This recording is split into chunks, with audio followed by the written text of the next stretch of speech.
Selain transisi energi, isu kesehatan global juga menjadi isu prioritas. Presidensi G20 Indonesia diharapkan mampu mendorong kerjasama di bidang kesehatan yang menguntungkan semua negara termasuk negara miskin dan berkembang melalui penguatan arsitektur kesehatan global. Kita simak liputan Almira dan juru kamera Yosef Agung berikut ini.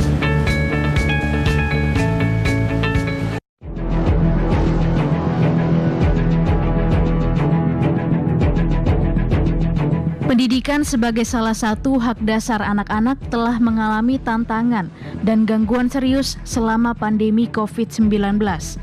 Kesempatan akan pendidikan dan pembelajaran bagi anak-anak pun sirna. Selama pandemi, hampir seluruh negara di dunia menutup sekolah agar siswa tidak tertular atau menjadi carrier COVID-19.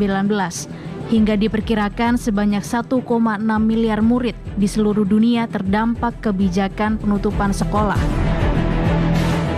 Penutupan sekolah ini mengakibatkan terjadinya learning loss atau kehilangan dalam pembelajaran yang sedihnya juga dirasakan di Indonesia.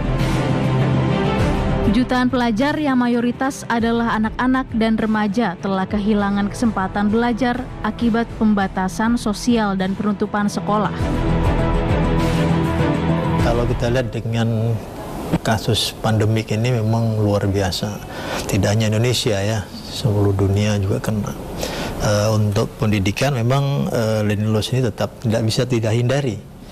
Ini pasti akan terjadi. Tapi alhamdulillah komitmen yang sudah dilakukan pemerintah yaitu dengan sigap, cepat untuk membantu pulih ya pendidikan itu. Sekarang komitmen pemerintah harus berkolaborasi dengan teman-teman guru, perguruan tinggi untuk mengatasi permasalahan yang sudah terjadi ini kan. Strategi G20 untuk mengatasi ketimpangan pendidikan dan pemulihan pendidikan pasca COVID-19, Indonesia akan memastikan prioritas bagi anak-anak di daerah rentan dan telah menyusun rencana untuk menghadapi krisis ini bersama. Menteri Pendidikan, Kebudayaan, Riset, dan Teknologi, Mendikbudristek Nadiem Anwar Makarim mengatakan terdapat 4 agenda prioritas yang akan dibahas dalam kelompok kerja pendidikan G20. Pertama, pendidikan universal yang berkualitas. Kedua, teknologi digital untuk pendidikan. Ketiga, solidaritas dan kemitraan. Keempat, masa depan dunia kerja pasca COVID-19. Pemerintah punya komitmen yang tinggi untuk meningkatkan pembelajaran yang berkualitas atau pendidikan berkualitas, tidak hanya di Indonesia, tapi di seluruh dunia.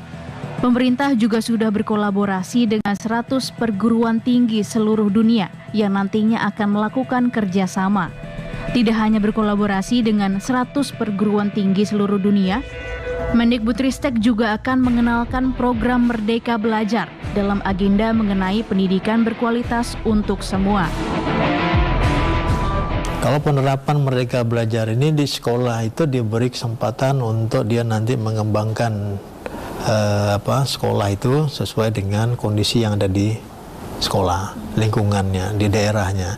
Tetapi tetap rujukannya, panduannya pada rambu-rambu yang sudah dibuat oleh kementerian. Artinya sekolah bisa berinovasi, ya, bisa berkreativitas untuk mau dibawa kemana anak-anak itu kan. Tapi kan sekarang nilai-nilai Pancasila itu yang memang harus ditanamkan kepada anak-anak kita. Untuk di perguruan tinggi dengan Merdeka Belajar di kampus Merdeka, mahasiswa diberi kesempatan untuk belajar di perguruan tinggi, di luar perguruan tinggi, ya, sehingga bisa mengembangkan kreativitas mereka, menambah wawasan mereka di luar program studi yang mereka tempuh. Sasaran pendidikan universal yang berkualitas itu mulai dari semua jenjang, perguruan tinggi, SMA, SMP, dan SD. Maka ada bantuan yang diberikan oleh Kemendikbudristek, yaitu bantuan operasional sekolah, BOS, dan bantuan operasional pendidikan, BOP untuk perguruan tinggi. Inilah komitmen dari pemerintah terkait dengan pendidikan universal yang berkualitas. Indonesia juga mendorong pembahasan penerapan digital, teknologi, dan education. Tema ini dipilih melihat disrupsi akibat pandemi yang terjadi, di mana banyak pemangku kepentingan, utamanya bidang pendidikan, mulai mengadopsi teknologi. Akibat pandemi yang terjadi, hampir seluruh pemangku kepentingan, terlebih bidang pendidikan, seperti dipaksa harus menggunakan teknologi lebih daripada biasanya, seperti PJJ atau pembelajaran jarak jauh yang dilakukan hingga saat ini.